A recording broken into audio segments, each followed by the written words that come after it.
tuned to All at One Point here on KPFK 90.7 FM. Less Than 6, live and direct. Cut Chemist and DJ Newmark. Stay tuned.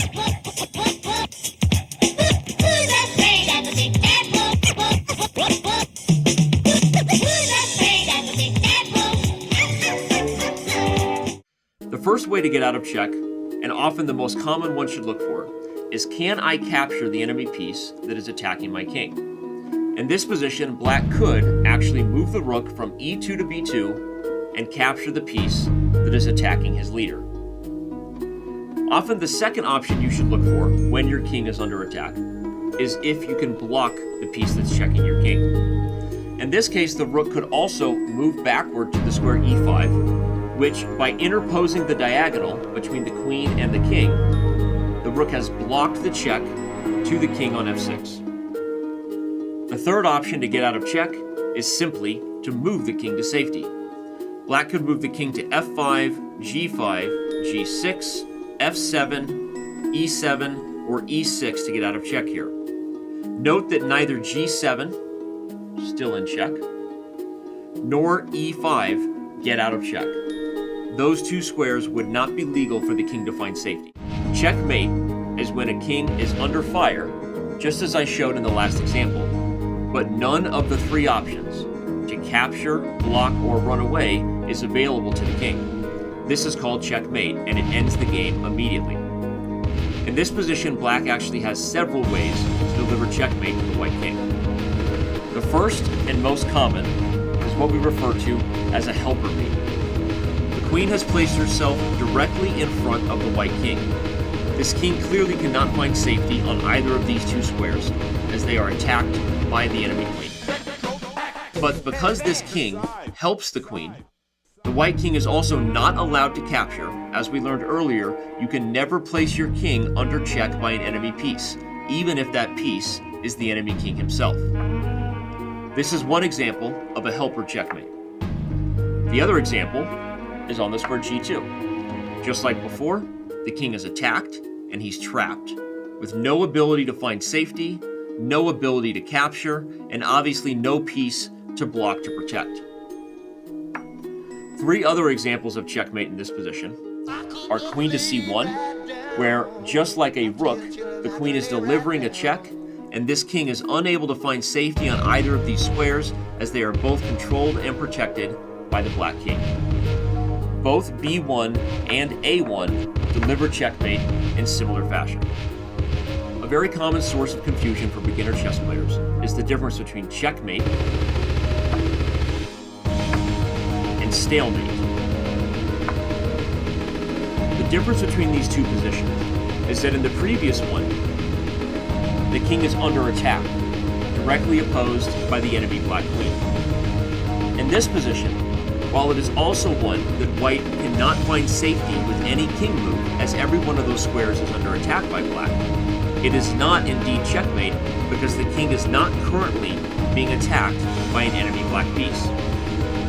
Beginner players often make this mistake, remembering that a key part to checkmate is indeed to trap the enemy king. However, you must also be attacking this king in order for it to be checkmate, not just trapping him to where he has no legal moves. Checkmate wins the game for black in this position, whereas stalemate is a draw, meaning a half a point in the scorings for each player.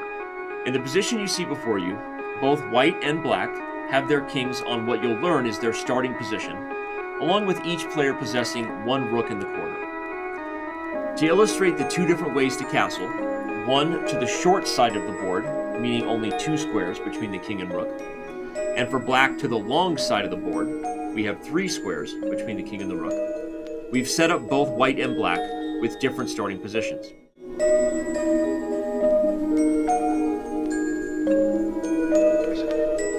Parking tickets? You're crazy. He said, well, they have some outstanding warrants left on you and they want to just solve them, you know, whatever it'll be. So they take me in on a chain to Long Beach.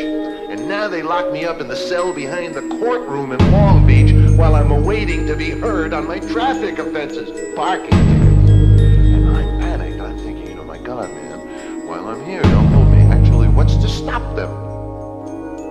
I mean, what's really to stop them? Oh, I assumed that maybe someday my mother would realize that I should have gotten out. No, she was nice enough. She would have known. But still, what's to stop them?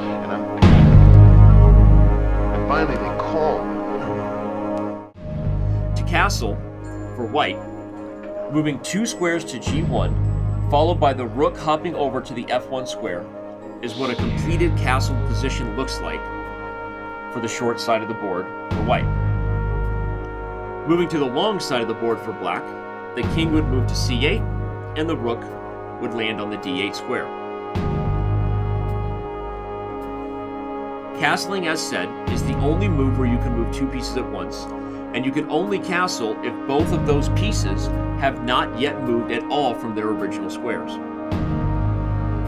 If a king is in check, he is not allowed to run to safety via castling. White would first have to deal with this bishop checking the king, assuming there were other pieces on the board to do so. Otherwise, he would have to move the king or block the check, and either way may lose his right to castle because the king would have to move away from its original square.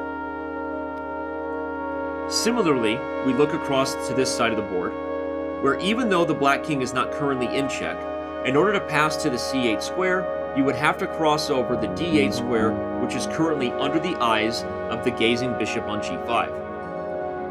Just as I said, black would have to have other pieces on the board to block that bishop, or in this case, try to block the diagonal, but either way would likely lose the right to castling if such a trade occurred, as the moment the king has moved and is no longer on its original square, you have lost the right to castle.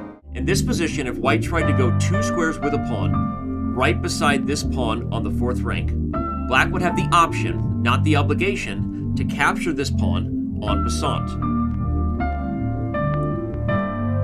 This move only works because the pawn tried to move 2 squares directly by the pawn. If this pawn had moved 1 square, and white chose another random move that turn, we'll make one for an example, and only then moved to this square, you would no longer have the ability to capture en passant. The rule was only invented to prevent moving 2 squares directly by a pawn who has worked so hard to reach the 5th or the 4th rank respectively.